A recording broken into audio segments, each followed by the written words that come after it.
Last ভিডিওতে আমি বলেছিলাম সোলো ট্রাভেলিংয়ে আমি কি সমস্যা ফেস করি তার একটির কথা। আজকের ভিডিওতে বলবো অন্য একটি সমস্যার কথা। একটা গ্রুপ নিয়ে আমি যখন কোনো ট্যুর দেই সেক্ষেত্রে আমার থাকা, খাওয়া, ট্রাভেল কস্ট সব কিছুই মিনিমাইজ হয়ে যায়, কারণ শেয়ারিং অপশনটা চলে আসে। আর আমি যখনই সোলো ট্রিপ দিতে যাই তখনই ফুল কস্টটা আমাকেই বিয়ার করতে হয়। এখন প্রশ্ন আসতে পারে, সোলো ট্রাভেল করছি, ফুল কস্ট আমাকেই বিয়ার করতে হবে, আর বাজেট ট্রিপও কিন্তু সোলো ট্রাভেলে দেওয়া যায়। সব কিছুই ঠিক আছে, কিন্তু আমি জাস্ট সোলো ট্রাভেল দিতে গিয়ে কী প্রবলেম ফেস করেছিলাম সেটারই কিছু উদাহরণ এখানে দিচ্ছি। যেমন আমি যখন লাস্ট ইন্দোনেশিয়াতে ঘুরতে গেছিলাম তখন ম্যাক্সিমাম ট্যুরিস্ট স্পটগুলোই আমি বাইক নিয়েই কভার করেছি, কারণ বাইকটা তুলনামূলক সেখানে বেশ রিজনেবল প্রাইসেই ছিল। কিন্তু এমন কিছু ট্যুরিস্ট স্পট আছে যেগুলো কিনা বেশ খানিকটা দূরে, যেখানে যাওয়ার জন্য 4-5 ঘন্টা ট্রাভেল করতে হয়। যেমন ইন্দোনেশিয়ার একটা জায়গা লেম্পুয়াংয়ের কথাই যদি বলি, যেটা কিনা গোল্ডেন গেট নামে পরিচিত। উবুড থেকে ওই জায়গায় যেতে 4.5 থেকে 5 ঘন্টা সময় লাগে। লেম্পুয়াং যেতেও যে বাইকে যাওয়া যায় না তা না, কিন্তু ওয়েদার ফরকাস্টে ঝুম বৃষ্টি হবে দেখাচ্ছিল।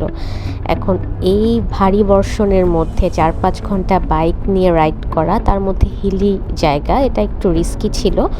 প্লাস আমি যেহেতু আরও বেশ কিছুদিন সেখানে স্টে করব, সো আমি যাতে কোনো ধরনের অসুখে না পড়ি সেটাও আমার মাথায় ছিল।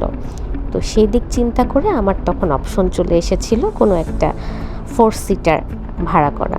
এখন একজন মানুষের জন্য 4 সিটার ভাড়া করাটা আসলেই ব্যয়বহুল যাকে বলে আর কি, আমার কাছে ওরকমই মনে হয়েছিল, কারণ বাংলা টাকায় প্রায় 5-6 হাজার টাকার মতন একটা রেঞ্জ ছিল।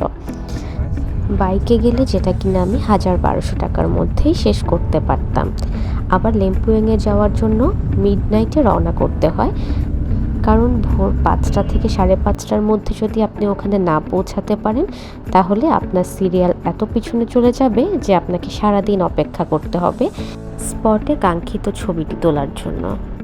যদিও ইন্দোনেশিয়া আমার কাছে খুবই ট্যুরিস্ট ফ্রেন্ডলি মনে হয়েছে, তারপরেও বাঙালি মন তো একটা টেনশন কাজ করছিল, এই যে একা গাড়িতে ভোর রাতে রওনা করেছি, এত দূরের একটা পথে যাচ্ছি, ঠিক রাস্তায় নিচ্ছে কিনা, সারাটা পথ জিপিএস ট্র্যাকার অন করে রোডের লোকেশন দেখতে দেখতে যাওয়া। তো এগুলো আর কি সাডেন থটে আমার মনে হয়েছে যে সোলো ট্রাভেলের ক্ষেত্রে ড্রব্যাক। আচ্ছা, আপনাদের জন্য কুইজ, বলুন তো এটা কোন মাউন্টেন? মাউন্ট বাতুর, মাউন্ট আগুন, না অন্য কোনো মাউন্টেন? কমেন্টে জানিয়ে যাবেন। থ্যাঙ্কস ফর ওয়াচিং, দেখা হবে নেক্সট ভিডিওতে। আল্লাহ হাফেজ।